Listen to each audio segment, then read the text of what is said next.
인간에 대한 막연한 낙관론은 굉장히 위험합니다. 우리 인간은 굉장히 한계가 있는 존재이고 우리 안에 죄성이 있기 때문에 우리를 너무 좋게만 보는 것, 우리가 가는 방향이 절대적으로 옳다라고 생각하는 것은 위험합니다. 18세기 전반에 초반에 미국에서 큰 부흥운동이 있었죠. 그때 그 부흥운동을 주도했던 사람이 조나단 에드워즈라고 하는 목사님, 제가 자주 소개하는 목사님입니다. 이분은 뛰어난 학자이기도 하고 그리고 열정적인 설교자였습니다. 이분이 이렇게 부흥운동을 인도하다 보니까 교인들이 변화되는 모습이 보이는 거예요.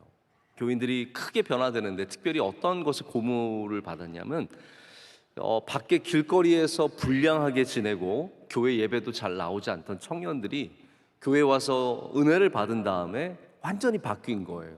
그래서 그 불량하던 청년들이 그 삶들을 내려놓고 하나님께 헌신하는 모습을 보면서 이 세상이 바뀌겠구나 라고 생각을 했어요. 그래서 어떤 마음을 가졌냐면 이 부흥이 확산이 되고 열정적으로 사람들이 주님을 따르게 되면은 그러면 이 세상이 온전해지고 그리고 예수님의 재림이 올 것이다 라고 하는 후천년주의라고 하는 포스트 밀레니얼리즘이라고 하는 종말론을 갖게 되었습니다. 지금 우리가 갖고 있는 이 세상은 점점 안 좋아질 것이고 그리고 나서 예수님 오실 것이라고 하는 이 프리 전천년주의와 굉장히 반대 지점에 있는 종말론입니다. 그래서 그런 굉장히 낙관적인 생각을 가졌는데 나중에 이제 깨닫게 되는 것은 부흥도, 이 부흥이라고 하는 열정적인 것도 결국 우리 인간을 온전히 바꾸지는 못한다라는 것이죠. 그래서 우리가 굉장히 낙관적으로 생각하는 것은 위험합니다. 우리 인간은 만들어낼 수 없는 것들이 많이 있습니다. 우리는 선을 행하고 선을 믿고 선을 따르지만 우리는 스스로 선한 존재가 될 수는 없습니다. 하나님의 은혜가 필요한 부분들이죠. 우리 마음도 마찬가지입니다. 우리 마음을 우리가 만들어낸다라고 생각하는 것, 어떻게 보면 굉장히 낙관적으로 생각하는 것이 위험한 생각일 수 있습니다. 우리 인간이 만들어낼 수 없는 많은 것들 중에 비타민이 있습니다. 우리 인간은 스스로 비타민을 생성해내지 못한다고 합니다. 그래서 이누이트족, 우리가 보통 에스키모라고 부르는 사람들은 이 비타민을 섭취하지 못했기 때문에 주로 물개 잡아먹고 고래 잡아먹고 그러잖아요. 그래서 이분들의 평균 수명이 원래 한 40년 정도밖에 안 됐다고 합니다. 그 정도로 비타민, 우리가 생성해내지 못하는 것들이 또 우리 안에 굉장히 중요한 역할을 하게 되는 것이죠. 우리 삶 가운데 우리가 만들어내지 못하는 것, 우리는 그러면 어떻게 해야겠습니까? 하나님, 만드시는 하나님, 할렐루야, 창조하시는 하나님을 볼 줄 알아야 되고 그 창조하시는 하나님의 능력을 구해야 합니다. 그 중에 하나가 바로 마음이라고 오늘 저는 말씀을 드리고 싶습니다. 우리 흔히들 생각하기에 내 마음은 내가 만들어내는 것 같죠. 그리고 내 마음은 내 과거에 의해서 형성되었다라고 하는 그런 심리학적인 접근이 굉장히 많은 것 같습니다. 근데 성경은 꼭 그렇지 않다라고 얘기합니다. 우리의 마음도 우리의 마음대로 생각나는 것이 아닙니다. 그리고 그 마음도 하나님께서 은혜 주시면 변화될 수 있고 새로운 곳에서 시작할 수 있습니다. 에스겔에 이런 말씀이 있어요. 36장 26절에 보면 또 새 영을 너희 속에 두고 새 마음을 너희에게 주되 너희 육신에서 굳은 마음을 제거하고 부드러운 마음을 줄 것이며. 아멘. 하나님께서 우리에게 이렇게 마음을 주신다라고 말씀하십니다. 새 마음도 주시고 부드러운 마음도 주신다라고 말씀하십니다. 오늘 말씀은, 우리가 읽은 이 본문의 말씀은 여러분이 잘 아시는 다윗의 회개시입니다. 우슬초로 나를 정결하게 하소서. 우리가 얼마나 잘 아는 말씀입니까? 다윗은 원래 평생을 하나님을 사랑하고 그 앞에서 훌륭하게 살아왔던 사람이죠. 하지만 이 밧세바를 탐하는 바람에 그의 남편 우리아를 적진으로 보내서 거기서 전사하게 하고 밧세바를 차지하는 정말로 큰 죄를 하나님 앞에 범하게 됩니다. 하나님께서는 나단 선지자를 다윗에게 보내셔서 다윗을 꾸짖으시고 다윗을 깨닫게 하십니다. 다윗이 큰 죄를 깨달았을 때 그가 애통해하며 지은 시편이 오늘 본문의 말씀입니다. 근데 여기에는 우리의 마음을 제대로 알기 위해서 우리가 중요하게 알아야 하는 하나의 전제가 등장을 하게 됩니다. 다윗은 누가 뭐래도 하나님께 가장 헌신하고 순수하게 하나님 사랑하고, 우리 어제도 새벽에 다윗에 대한 말씀을 나눴는데요, 다윗 같은 사람이 어디 있겠습니까? 예배를 기뻐하고 하나님 찬양하고 모든 일에 믿음으로 행했던 그 정말 선한 사람 다윗 아닙니까?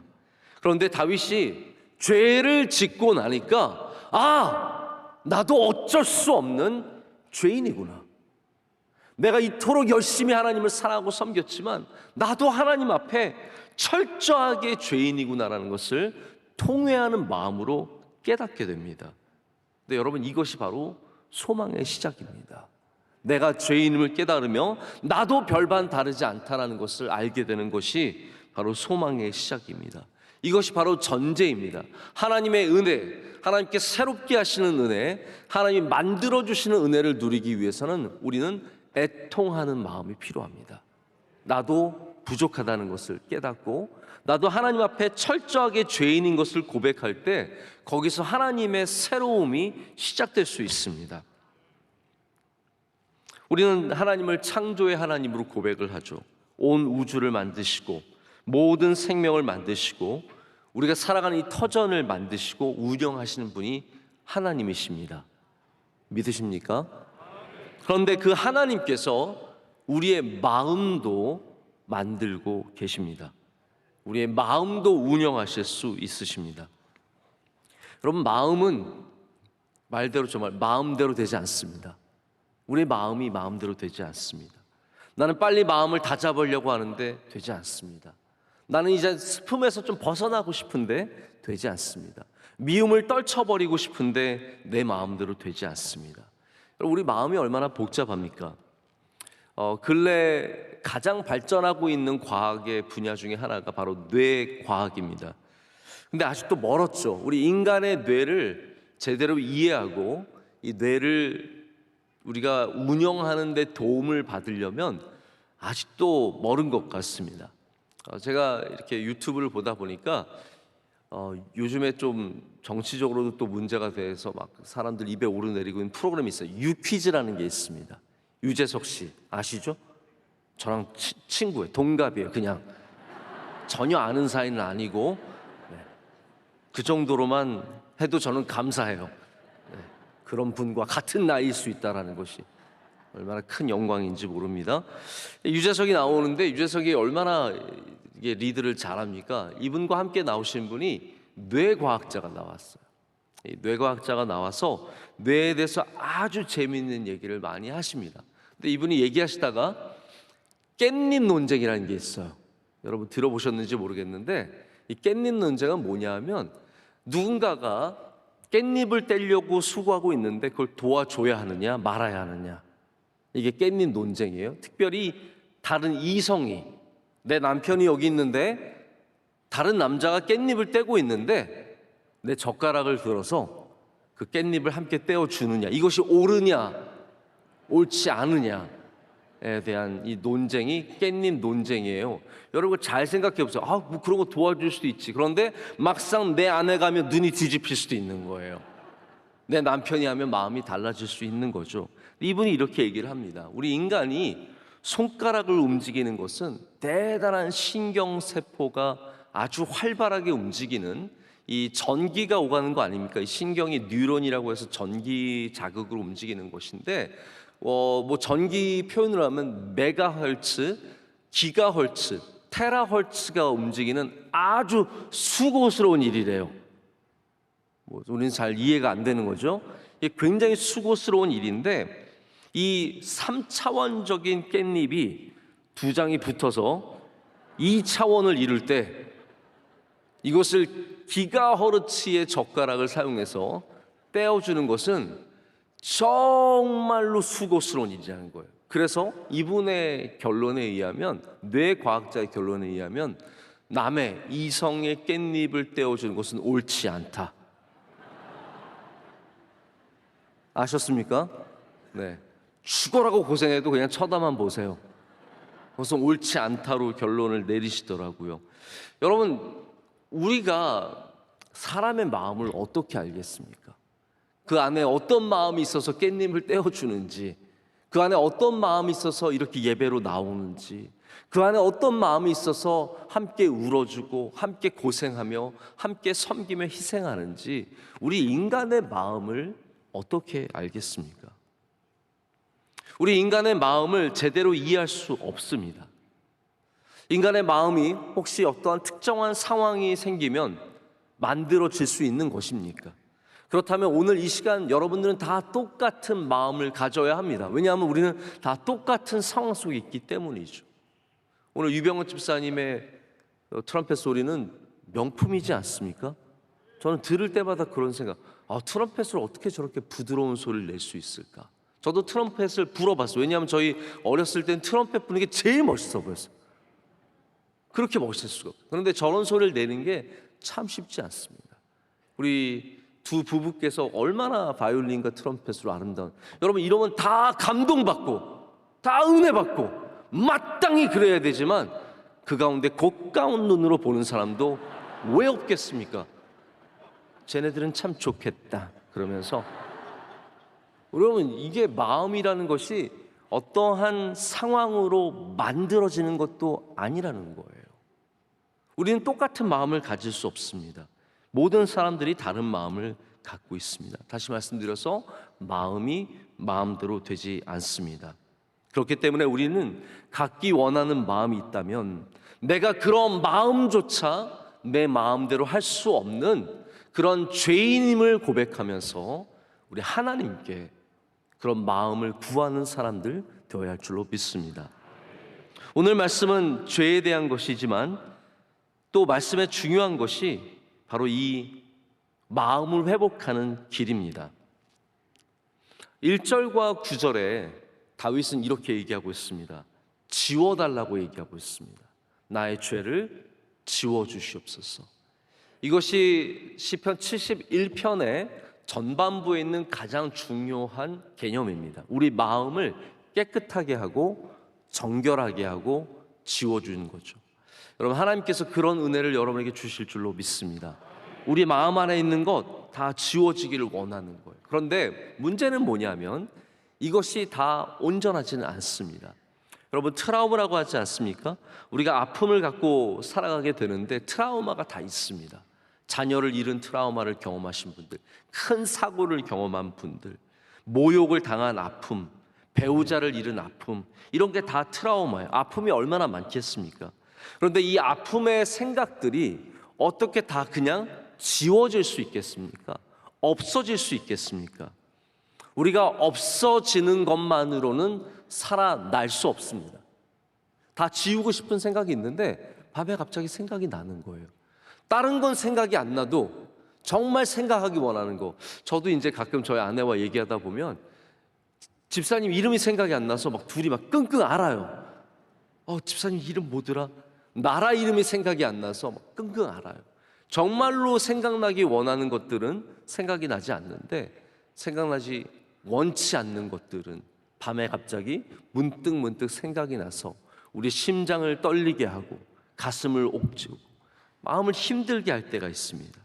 그럴 때 우리가 지우는 것도 참 귀하지만 또 우리 하나님께는 무엇을 구해야 하냐면 하나님 제 마음을 변화시켜 주시고 새로운 마음을 주시고 정한 영혼을 창조하여 주시옵소서, 만들어 주시옵소서의 고백을 해야 합니다. 그래서 다윗이 처음에는 없애는 것에 집중을 합니다. 당연한 이치죠. 1절에 하나님이여 주의 인자를 따라 내게 은혜를 베푸시며 주의 많은 긍휼을 따라 내 죄악을 지워주소서라고 말하고요. 2절에는 나의 죄악을 말갛게 씻으시며 나의 죄를 깨끗이 제하소서 말합니다. 내 안의 것들이 없어지면 내가 깨끗해지겠노라고 생각을 했습니다. 여러분 우리도 죄에 대해서 같은 개념을 갖고 있습니다.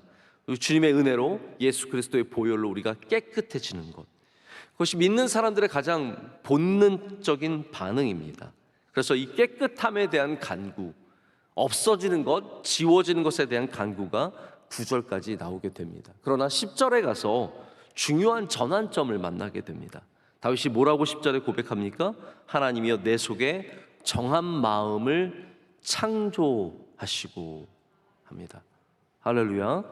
자, 지금까지는 없애는 거였어요. 지워주소서, 깨끗게 하소서, 없애주소서. 그러나 지금 이제부터는 하나님, 그러나 내 안에 또한 주님께서 정한 마음을 만들어 주시옵소서, 창조하여 주시옵소서, 이렇게 고백하고 있습니다. 왜 이 전환점이 있습니까? 우리의 마음은 없애는 것으로만 다 해결할 수 없기 때문입니다. 새로운 것이 우리 안에 들어와야, 새로운 은혜가, 그 물결이 우리 안에 닥쳐 들어와야 우리가 더 큰 은혜로 이겨낼 수 있기 때문입니다. 여러분, 기독교는 창조의 종교입니다. 하나님은 지금도 만들고 계십니다. 그렇기 때문에 우리의 마음 안에서도 역사하실 줄로 믿습니다. 여기 다윗이 다른 많은 단어 가운데 창조라는 단어를 쓰신 것을 주목해 보시길 바랍니다. 원래 하나님의 창조는, 우리가 생각하는 하나님의 창조는 물질적인 것들입니다. 물질적이라고 하는 것은 다 만져지는 건 아니지만 빛을 창조하시고 물을 창조하시고 땅을 만드시고 이 모든 것들을, 동물을 만드시고 인간까지 다 만져지는 것들, 보여지는 것들을 하나님께서 만드셨습니다. 그러나 성경은 하나님께서 바로 이 비물질적인 우리의 마음도 만드시고 운영하신다는 것을 가르쳐주고 있습니다. 여기에 눈을 뜨셔야 합니다. 하나님께서 마음도 만드시는구나, 가장 비물질적인 것도 하나님께서 붙잡고 계시구나를 아셔야 합니다. 그래서 우리의 게으른 마음도, 중독된 마음도, 거칠고 폭력적이며 음란한 마음도, 죄된 마음도 하나님께서 정하고 깨끗한 마음을 창조해 주셔야 하고 새롭게 주셔야 합니다. 우리가 잠깐만 여기서 창조라는 단어를 한번 생각을 해볼게요. 창세기에 우리 창조의 이 서사가 있지 않습니까? 말씀이 있는데 이 창조에 나오는 단어가 여러 가지로 나옵니다. 우리는 그냥 만드셨다, 창조하셨다 이런 같은 개념을 쓰는데요, 히브리어는 이걸 다 분리를 하고 분별을 하고 있습니다. 가장 처음에 쓰이는 단어는 바라라고 하는 단어예요. 이 단어는 태초에 하나님이 천지를 창조하시니라 라고 하는 이 창세기 1장 1절에 나오는 단어입니다. 우리 교회에 미술인 선교회가 있는데 그 선교회 이름이 바라입니다. 바로 창조, 만드는 것이죠.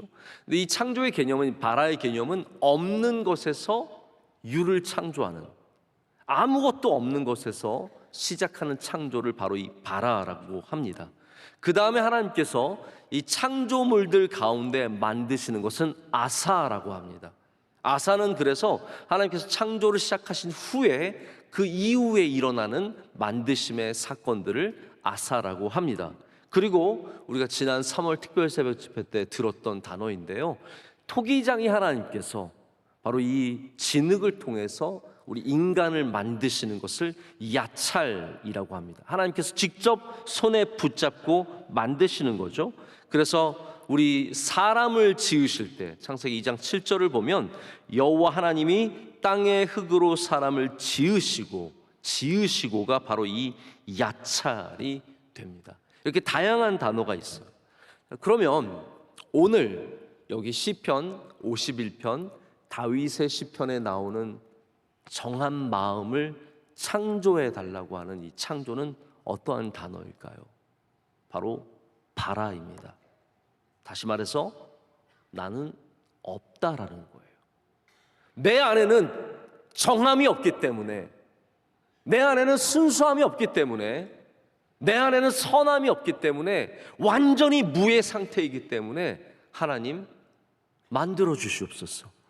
바로 그 창조의 하나님께서 만들어 달라고 다윗이 얘기하고 있습니다. 여러분, 정한 마음 다시 한번 생각해 보십시오. 그래도 나는 괜찮은 사람이야, 그래도 나는 이 정도면 나쁘지 않아. 여러분, 다윗의 시편 51편은 그러한 노래입니까? 하나님, 저 그래도 나쁘진 않죠. 제가 죄를 지었지만 그래도 하나님, 제가 사울보다 낫잖아요. 아니에요. 지금 다윗의 시편 51편은요, 하나님, 저는 완전한 죄인입니다. 저는 아무것도 없습니다. 저의 안에는 정한 마음이 단 하나도 없습니다.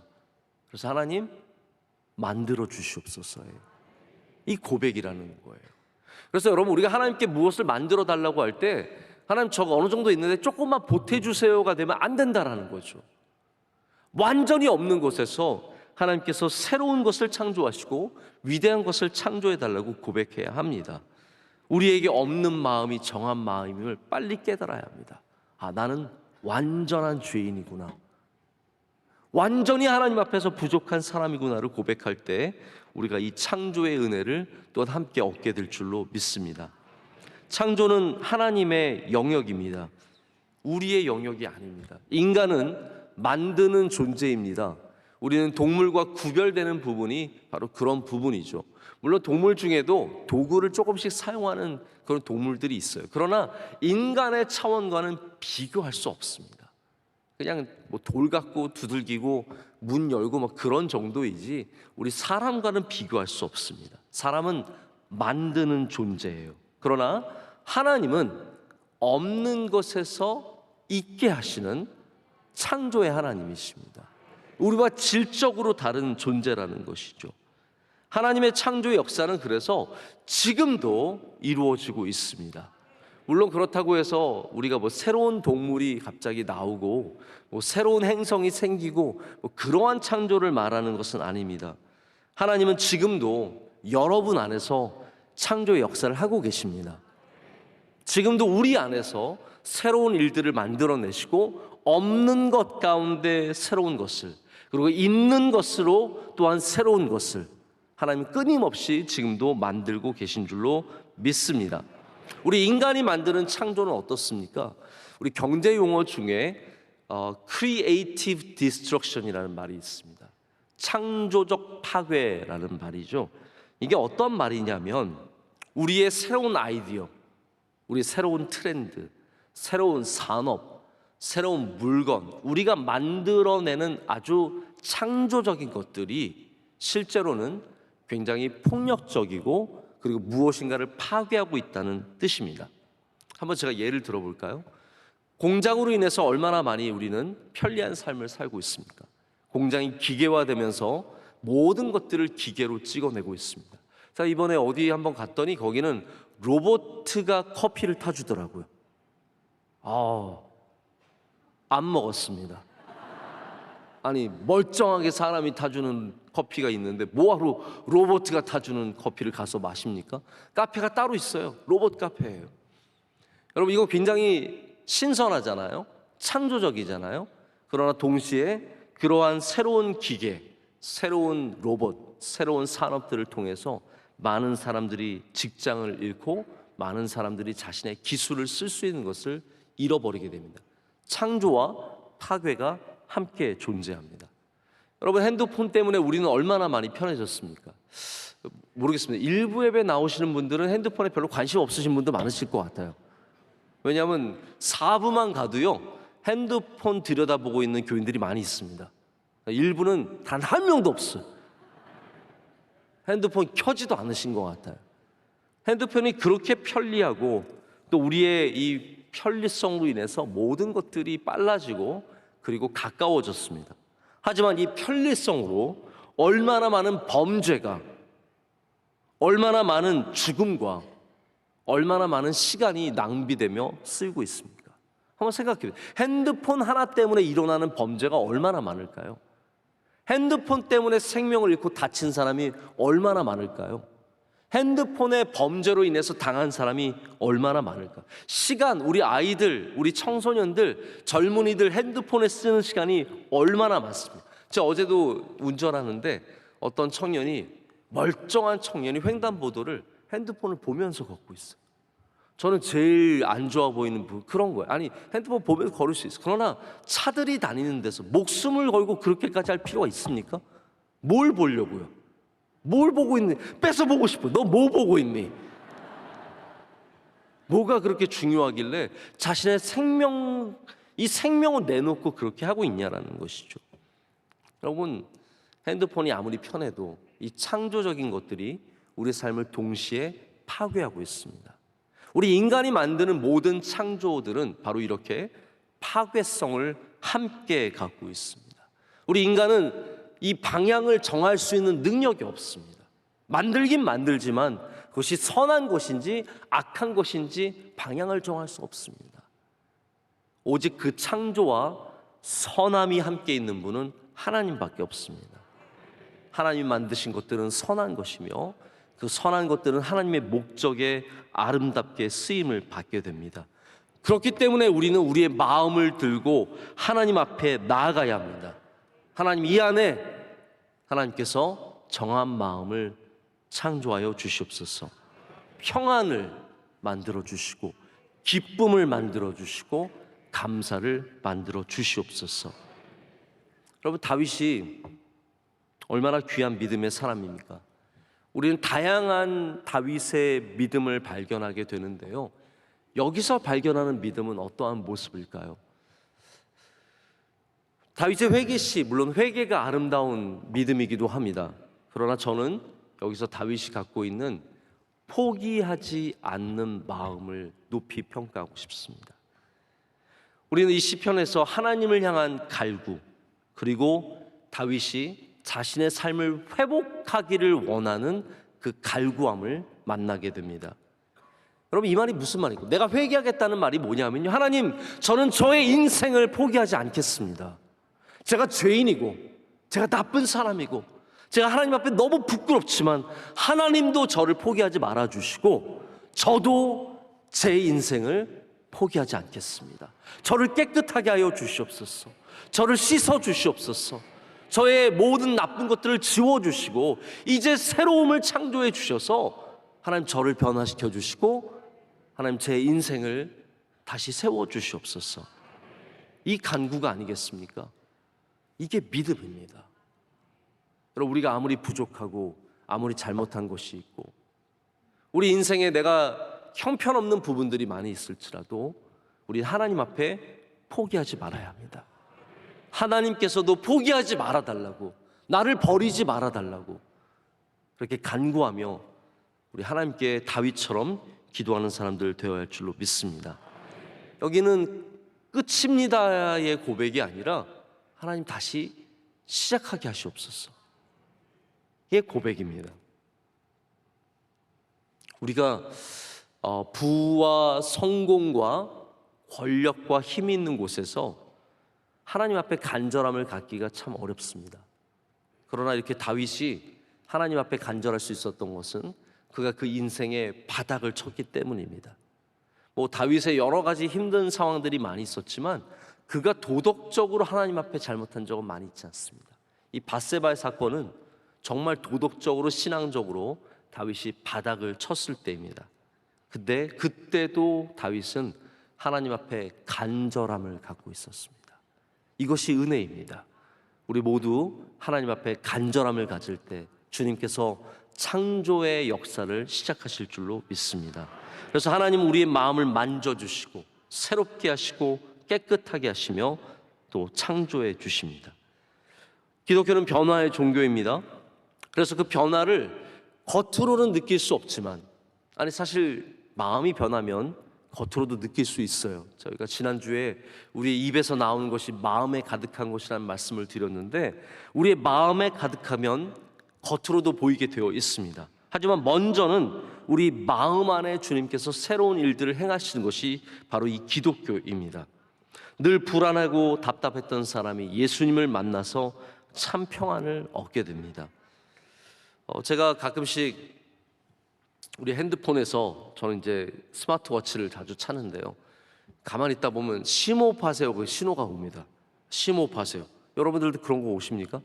가끔 보면은 제가 예배 중에 심호흡하고 계신 분들도 보게 되는 것 같은데, 심호흡하세요 하면 따라하면 됩니다. 이렇게 막 커질 때 들이마시고 내쉬면 이게 참 도움이 됩니다. 여러분도 지금 한번 해보세요. 한번 들여 마셔보세요.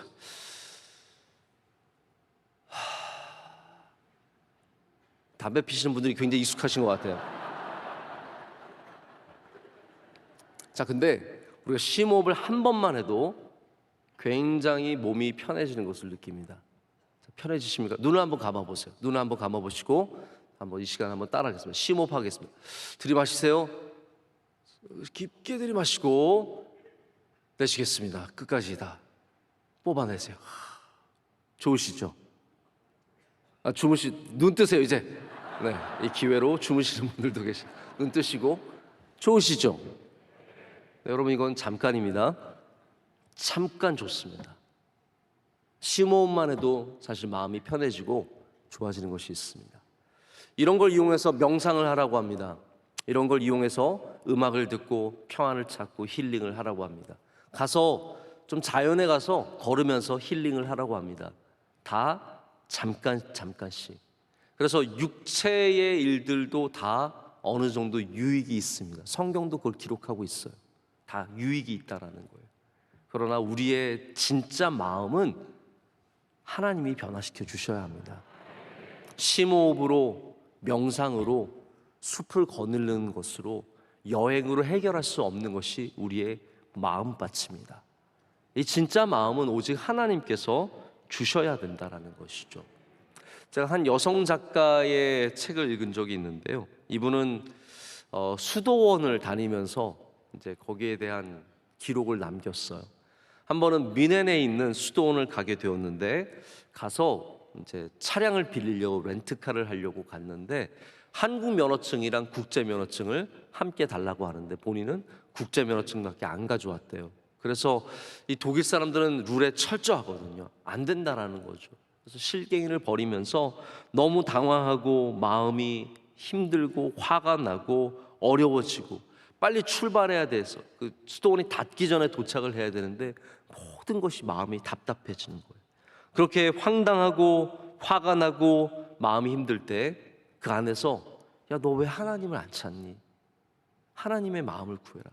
하나님을 찾기 시작했대요. 근데 놀랍게도 하나님을 생각하는 순간 그 모든 두려움과 걱정과 분노와 답답함은 사라지고 하나님이 주시는 평강이 그 안에 생겨나기 시작했다는 겁니다.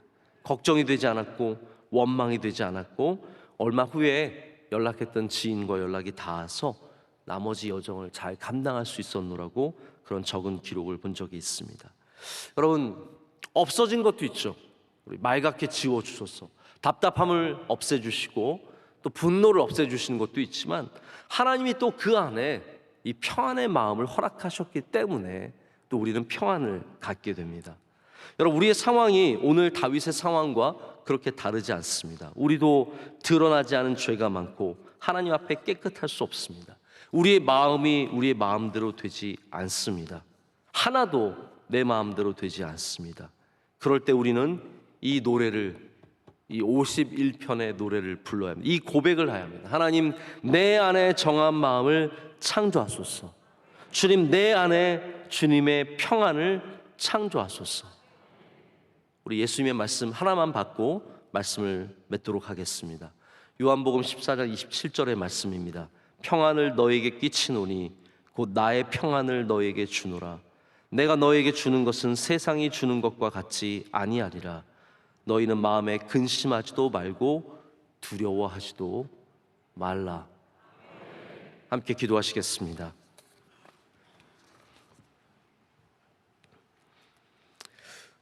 지금도 창조하시는 능력의 하나님 아버지, 주님께 모든 감사와 영광을 올려드립니다.